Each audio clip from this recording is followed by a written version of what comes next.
کیوں یہ کہہ رہا ہے؟ It's nothing new. یہ ابھی آپ دیکھ رہے ہیں اس کے اثرات اس کی فرسٹریشن کے. لیکن یہ ذہنیت کے جو وہ کہتے ہیں نا سمٹمز ہوتے ہیں نا بیماری کے, یہ جو ذہنی مرض ہے اس کی بیماری کے سمٹمز آپ نے پہلے بھی دیکھے تھے. 9 مہینے دیکھا تھا آپ نے. اسی جی ایچ کیو میں جہاں بیٹھے ہیں اس پہ اس نے حملہ نہیں کرایا تھا کہ نہیں کرایا تھا؟ تو جو اپنی فوج پہ حملہ کرا سکتا ہے, جو شہیدوں کی جو یادگاریں ہیں ان کو آگ لگوا سکتا ہے, جو پاک فضائیہ کا 1965 کی جو نشانی ہے جس نے دانت کھٹے کیے تھے ہندوستان کی فضائیہ کے, اس نشانی کو آگ لگوا سکتا ہے, جو پاکستان کی جو فخر ہے, جو چاغی کا ہماری نشانی ہے, اس کو آگ لگوا سکتا ہے, تو اسے غدار کہنے میں کیا پرابلم ہے؟ There is absolutely no problem.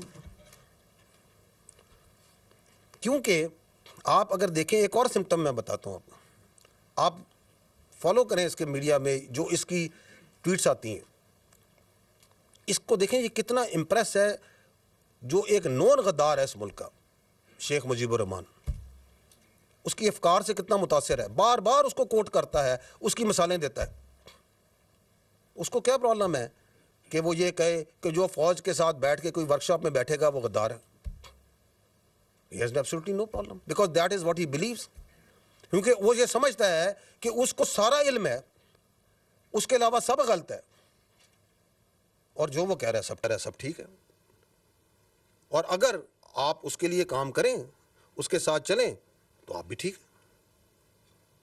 جس کی سیاست کی ڈیفینیشن یہ ہے کہ اگر میں اقتدار میں ہوں تو جمہوریت ہے, اگر میں اقتدار میں نہیں ہوں تو آمریت ہے. That's his definition of politics which he understands. لیکن again, I will again repeat that you can fool some of the people all the time, all of the people some of the time, but you cannot fool all the people all the time. تو آپ کی یہ سیاسی شعبدہ بازی ہے, اس کا کام, اس کا وقت ابھی ختم ہو چکا ہے. ایک اور جو یہ شخص ہے, اس کے بیانیے کی ایک اور کاروائی آپ کو بھی دکھاتے ہیں, اور وہ ہے his obsession of his media and social media with army. وہ اتنی obsession comical ہے کہ یہ ہر, آپ ان کی فالو کریں ان کے بیانیے کو, جس کی میں نے آپ کو چلایا وہ کیسے ایک آرگنائز طریقے سے چلاتے ہیں, کہ اس کے اندر how much obsessed with this what is happening in the army. ابھی یہ سی ڈی ایف کی آپ نے نوٹیفیکیشن ہے, ہر 10 منٹ 15 منٹ گھنٹے بعد کوئی ادھر بیٹھا وی لاگ کر رہا ہے, یہ ہو گیا فلانا ہو گیا, کبھی کسی نے کسی کو وائس چیف ڈکلیئر کر دیا کہ بھائی یہ وائس چیف بن گیا ہے, یہ ابھی پروموٹ ہو گیا ہے. اور یار تمہیں کیا obsession ہے فوج کے ساتھ؟ تمہارے پاس ایک صوبے کی حکومت ہے, اس کے بارے میں کیوں نہیں بات کرتے ہو؟ اس کی گورننس کے بارے میں کیوں نہیں بات کرتے ہو؟ کوئی سیاست کے بارے میں بات کیوں نہیں کرتے ہو؟ یہ دہشت گردی کی اتنی بڑی جنگ چل رہی ہے, اس کے بارے میں بات کیوں نہیں کرتے ہو؟ یہ ہندوستان سے اتنی بڑی تھریٹ ہے, تم ایک سیاسی پارٹی ہو, تم اس کے بارے میں بات کیوں نہیں کرتے ہو؟ اور پاکستان کے اتنے ایشوز ہیں, آپ لوگ ان کو ہائی لائٹ کرتے ہیں. Why don't you talk about it? تمہاری سوئی کیوں اس فوج پہ پھنسی ہوئی ہے؟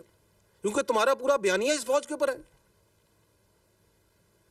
ہم بار بار تمہیں کہہ رہے ہیں کہ ہمیں اپنی سیاست سے دور رکھو.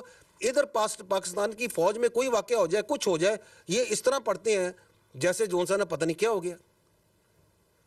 یہ دیکھیے گا, یہ چلائیے گا ذرا, یہ پروپیگنڈا جو فوج کا چلاتے ہیں.